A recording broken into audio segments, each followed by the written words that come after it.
The second question, Hudur. She is angry with the MTA because this is an Islamic broadcasting. Yes. And she said that she noticed that two young ladies were presenting the dish of today in the kitchen and some things like this. Right. And she noticed that in their hands there is these bracelets of gold and silver and these rings and this color manicure in their fingers. She says, I do not like to see this in our yes, I understand, but I must tell the lady that the most important thing to be stressed in religion is truth, without hypocrisy. Ahmadiyya is spreading far and wide in different countries, and it is impossible for Ahmadiyya to have exactly the same culture imposed on all the people of the world who join Islam. And if we try to do it by force, then there will be very little difference left between us and the mullah, whom we reject. The Holy Prophet ﷺ is repeatedly addressed by the Holy Prophet, by Allah, as Innama anta muzakkir, lasta alayhim bimusaytir. And وما علینا الا البلاغ, وہ کیا ہے, وما علیکا ہے یا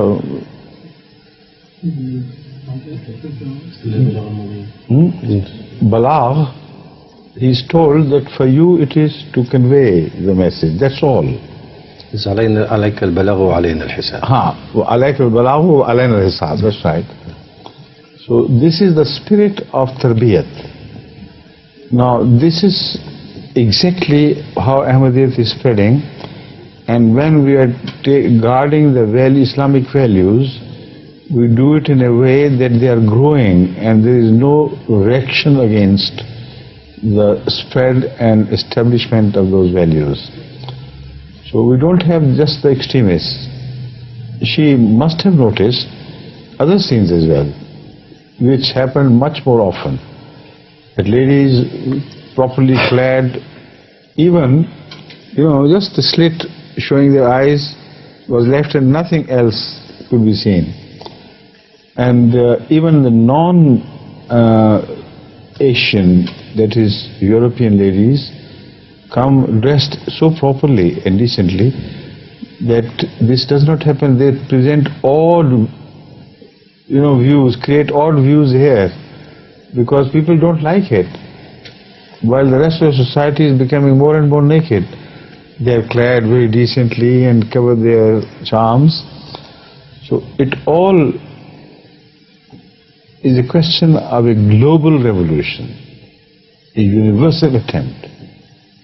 We go to Africa and there the African ladies who work day and night, it is impossible for them to hide their hands and things, and even they are naked partly in the body here and there, yet we know they are decent ladies, they are honest, they are chaste. While in Africa chastity is fast disappearing. Here in Europe, in the West, chastity is fast disappearing. So if you guarantee chastity and purity, and with that gradually comes the proper dress which you don't reject, we know this is the proper dress, then we know that the future will be ours.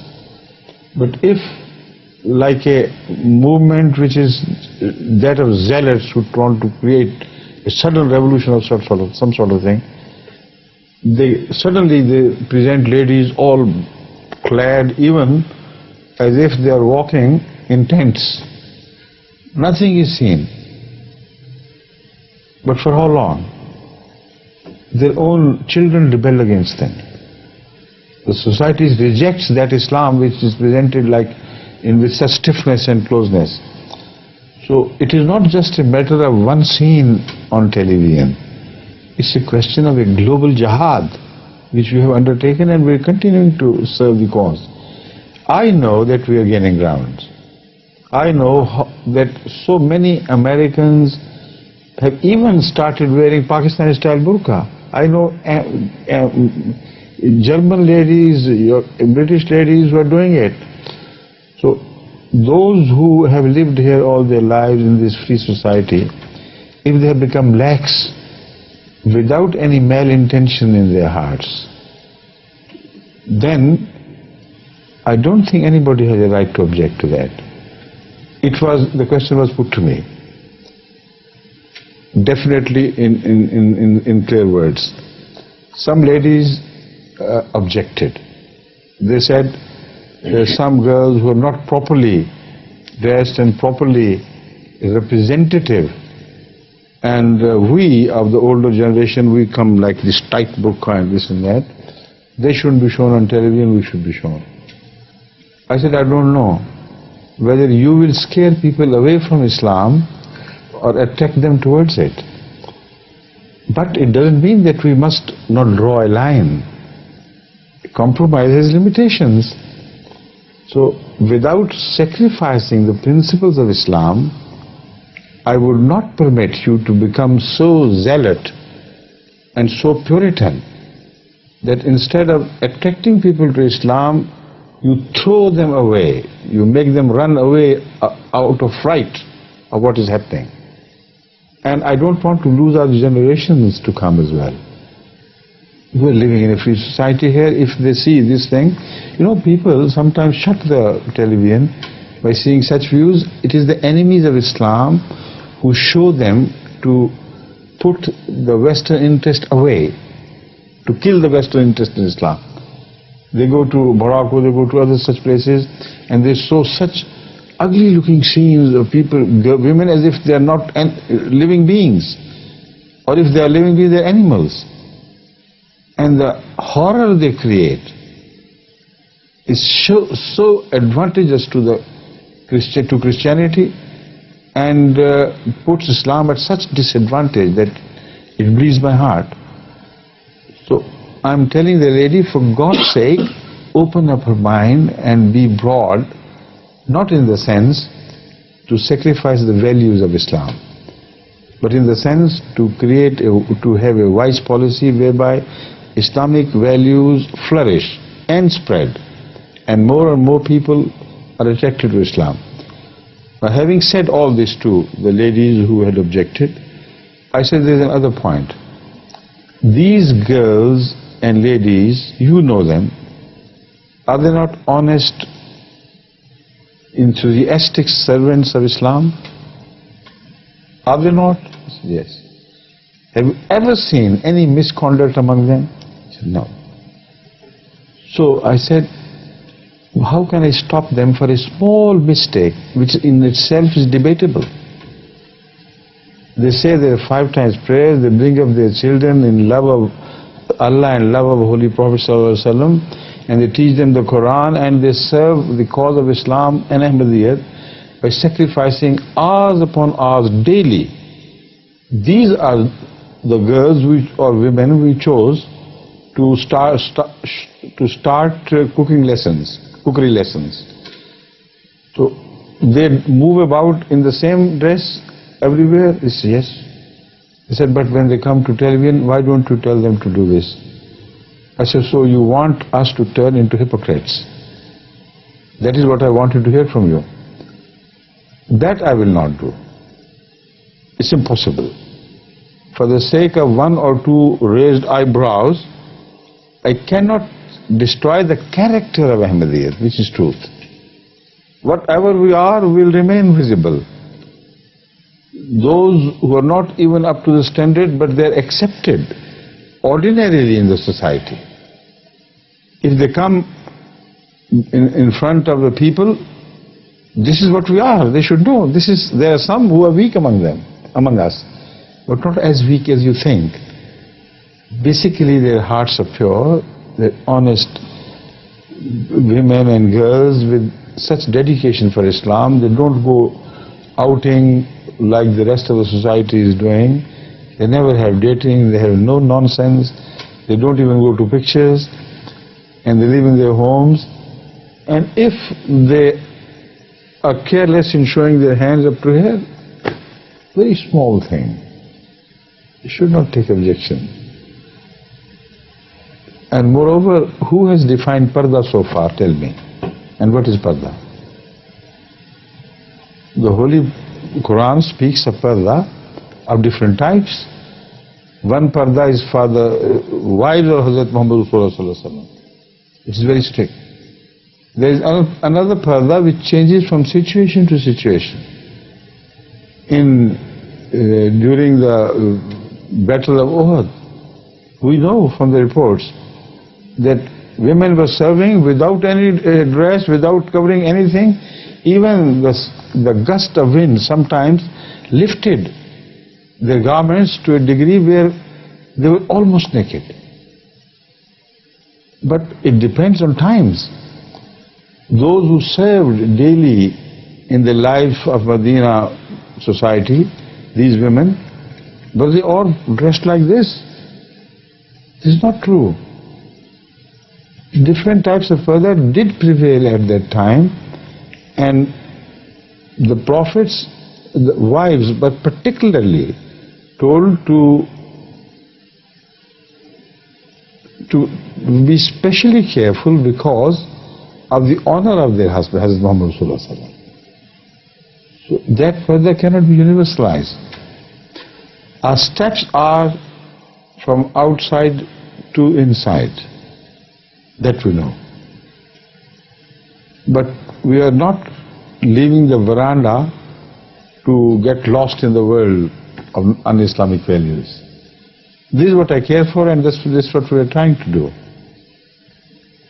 Inshallah. Inshallah. The Holy Quran has also explained the purpose of parda, that is veil and segregation. It very clearly defines it's not to confine women to cells or like prisoners, keep them like prisoners, not at all. It is to guard them and to save them, to help them. Guard against the evil eyes of men whose hearts are diseased. This is exactly the words used by the Holy Quran. وَلَا تَخْضَعْنَ فِي الْقَوْلِ حتى لا يطمع في قلبه مرض. Which means that there are people with disease in their heart, when they see, they are excited unduly, and you will help them think of bad things against yourself. So be careful and sensible. Don't help the diseased people. This is the purpose. And in relation to this question of there are such girls appearing on television, I assure her that those whose hearts are full of disease, they do not even like to watch MTA for a second. They hate these programs. Why should they turn to MTA when they have the whole world of television open to them, the Sky television and this television, with naked girls and doing all sorts of the dirtiest possible things? So the men with diseased hearts are already put away by God. Those who are here, who watch this, can anyone imagine a single person in the entire world stirred in his heart by seeing cooking ladies with their bangles being seen? Can you imagine? Not so. Impossible. Still, they present to this society an ugly picture. They're not a thing of attraction. Just by seeing bangles, are you ever excited? It's the person who wears it in the style he wears it. And when you want to attract somebody, you do other things along with it. So innocent ghafilat are also protected by the Holy Quran. Remember this. This is not just parda. It says don't speak harsh words about ghafilat. If you do it, Allah will not like it. So they are ghafilat. We know them. So if something is showing here and there, small things, when we are 100% certain that they do not promote the diseases in hearts in any way is impossible. So where is the damage done? She doesn't say damage, Hadur. Her feelings, she is jealous. No, I know. Yes, I know, but we need all these things, of course, Hadur. Again, there is a double safety of their appearing on television. You know, confined behind the glasses of television. These ladies, as they were shown on television, even if they walk out in the streets of London anywhere, they will not attract a single eye. Not one. They are not mad people. They know where to look and where not to. They sometimes create jeers and tauntings. Look at this one. It is a thing of 400 years ago or 500 years ago. Never it has happened that Ahmadi girls or women dressed like they are here, even if it appears to be objectionable to some ladies in Arab countries, still they have never caused any stir in any heart because of their lack of proper care. The bearing tells everybody, you know, if the woman is chaste and she bears her well, people know. Human psychology is so created by God that man immediately knows that woman is not for me, you know, for somebody else but not for me. So this is what I have told Ahmadi women, and they're doing it. Not a single incident has ever been reported to me where Ahmadi girls were molested or malintentions were shown towards them because they were not properly dressed. And if they are seen behind television, who can dream of their creating any story in the whole world? You see, the good this question has done, the benefit from this question is something else which I had in mind. Yes, Father. That is, that all the Ahmadis who are listening to this program and watching this program, from east to west, from Japan to America, they have at least got this message delivered to them, that whenever they behave anywhere, it will be I who will be blamed, and I'll be answerable for their faults. So this, I'm sure, will shake some people. Some of them will say, oh, you know, we have a center and nothing which we do anywhere in the world is left unnoticed. Not because of what she said, but because of another thing which is mentioned in an Arab verse which applies to us generally, not in relation to this. Allah anna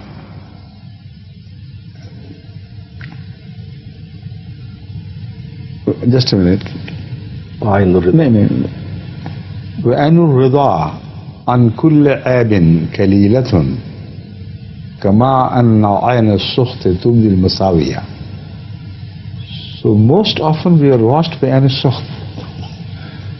So no defect of ours can remain hidden. It is exaggerated and enlarged and inflated out of size. Tubdul Masawiya is the phenomenon which is occurring to us. As far as the Anur Rida is concerned, about that we are not concerned, we are not worried about the human Anur Rida. What we care about is only Rida of Allah. If He knows it, He looks at us with Rida, because we are making all our effort to spread and establish Islamic values. That is quite sufficient for us.